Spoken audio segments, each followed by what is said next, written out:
नमस्कार। आज हम समाजीकरण की उन संस्थाओं या कह लीजिए उन एजेंसीज पर बात करेंगे जो बचपन से ही हमारी जेंडर पहचान को एक शक्ल देती हैं। ये वो जगह हैं जो हमें सिखाती हैं कि भाई एक लड़के या लड़की होने का समाज में असल मतलब क्या होता है। तो सवाल ये उठता है कि एक लड़का या लड़की होने का मतलब आखिर है क्या? और इससे भी ज़रूरी सवाल ये है कि ये सब हम सीखते कहाँ से हैं? क्या ये बातें हमें पैदाइशी पता होती हैं या फिर हमारा समाज, हमारी सोसाइटी हमें ये सब सिखाती है? चलिए, आज की इस चर्चा में इन्हीं सवालों के जवाब ढूंढने की कोशिश करते हैं। तो देखिए, हमारे सीखने की जो प्रक्रिया है वो शुरू होती है हमारे परिवार से। इसीलिए तो उसे हमारी पहली पाठशाला भी कहा जाता है। समाजीकरण की ये सबसे पहली और सबसे बुनियादी एजेंसी है। परिवार में ही हमारा प्राइमरी सोशलाइजेशन होता है। यहीं पर एक बच्चा समाज के तौर तरीके, उसकी वैल्यूज, उसका व्यवहार सीखता है और जेंडर रोल्स यानी कि लैंगिक भूमिकाओं की जो नींव है वो भी यहीं रखी जाती है, जो आगे चलकर उसकी पहचान का एक बहुत जरूरी हिस्सा बन जाती है। इसका एक बहुत ही आम सा उदाहरण है घरों में काम का बंटवारा। अक्सर ऐसा होता है कि लड़कों को बाहर के या थोड़ी ताकत वाले काम दिए जाते हैं, जैसे बाजार से सामान लाना या कचरा बाहर फेंकना। वहीं लड़कियों से ये उम्मीद की जाती है कि वो घर के अंदर के काम संभालें, जैसे कपड़े तह करना या साफ सफाई। ये जो छोटे छोटे काम हैं, ये अनजाने में ही जेंडर रोल्स को और पक्का कर देते हैं। ये कहावत उस पारंपरिक मानसिकता को दिखाती है जो मानती है कि बेटी तो पराया धन है।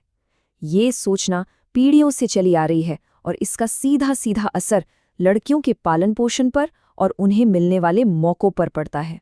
तो अब सवाल ये है कि एक होने वाले टीचर के लिए ये सब समझना क्यों जरूरी है?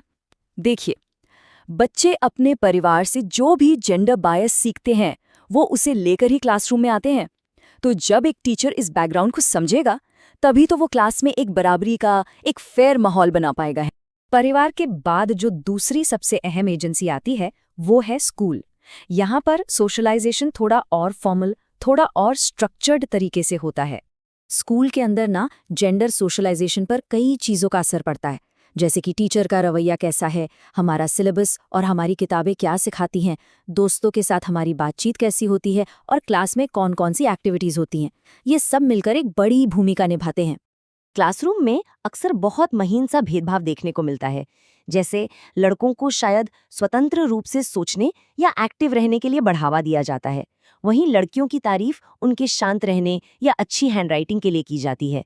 ये बातें अनजाने में ही पारंपरिक जेंडर स्टीरियोटाइप्स को बढ़ावा दे देती हैं। इससे एक बात तो साफ हो जाती है कि टीचर्स जो हैं वो बहुत ही प्रभावशाली रोल मॉडल होते हैं।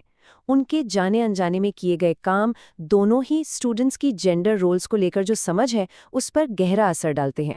इसीलिए ये बहुत ज़रूरी हो जाता है कि टीचर्स अपने खुद के पूर्वाग्रहों को लेकर, अपने बायसेस को लेकर सेल्फ अवेयर रहें। तभी वो क्लास में सचमुच में एक बराबरी का माहौल बना सकते हैं और स्कूल में जो जेंडर स्टीरियोटाइप्स हैं उन्हें एक्टिवली चैलेंज कर सकते हैं। अच्छा, घर और स्कूल के बाद नंबर आता है कम्युनिटी और हॉबी क्लब्स का। ये वो जगह हैं जहां हम अपने खाली समय में लोगों से घुलते मिलते हैं और सोशल बिहेवियर सीखते हैं। कम्युनिटी सेंटर्स और हॉबी क्लब्स ना एक तरह से दोहरी भूमिका निभाते हैं। एक तरफ तो ये सामाजिक नियम कायदे सिखाकर और जेंडर स्पेसिफिक एक्टिविटीज़ को बढ़ावा देकर स्टीरियोटाइप्स को मजबूत कर सकते हैं, पर दूसरी तरफ अगर सबको बराबर मौके दिए जाएं तो यही जगह जेंडर इक्वालिटी को प्रमोट करने का एक बहुत पावरफुल जरिया भी बन सकती हैं। इसका एक बहुत ही कॉमन सा उदाहरण है एक्टिविटीज़ का बंटवारा। लड़कों को अक्सर क्रिकेट या फुटबॉल जैसे स्पोर्ट्स के लिए प्रोत्साहित किया जाता है, जबकि लड़कियों को डांस, म्यूजिक या आर्ट जैसी एक्टिविटीज़ की तरफ गाइड किया जाता है। ये भी सोशलाइजेशन का ही एक पार्ट है। एक टीचर के तौर पर यह जानना इसलिए ज़रूरी है ताकि स्टूडेंट्स को इन जेंडर की दीवारों को तोड़ने के लिए प्रोत्साहित किया जा सके, ताकि वो अपनी पसंद की कोई भी एक्टिविटी चुन सके। इससे बच्चों का ओवरऑल डेवलपमेंट होता है और वो अपने पूरे पोटेंशियल तक पहुंच पाते हैं। तो चलिए, अब तक हमने जो भी डिस्कस किया उसका एक फटाफट रीकैप कर लेते हैं और ख़ास तौर पर एक टीचर की भूमिका पर फोकस करते हैं, जो इस पूरे बदलाव का एक बहुत ज़रूरी हिस्सा है। तो संक्षेप में कहें तो परिवार हमारे जेंडर रोल्स की नींव रखता है। स्कूल अपने करिकुलम और बातचीत के जरिए इन रोल्स को और पक्का करता है, उन्हें फॉर्मलाइज करता है।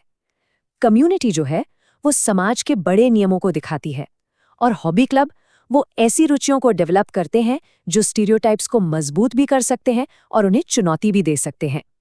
ये सब मिलकर हमारी जेंडर पहचान को बनाते हैं। और आखिर में एक सवाल जो हम सबको सोचना है, खास तौर पर जो भविष्य में शिक्षक बनने वाले हैं, इस पूरी जानकारी का इस्तेमाल कैसे किया जाएगा? एक क्लासरूम को जेंडर इक्वालिटी के लिए कैसे तैयार किया जा सकता है? ये वो सवाल हैं जिन पर विचार करना बहुत जरूरी है। बहुत बहुत धन्यवाद।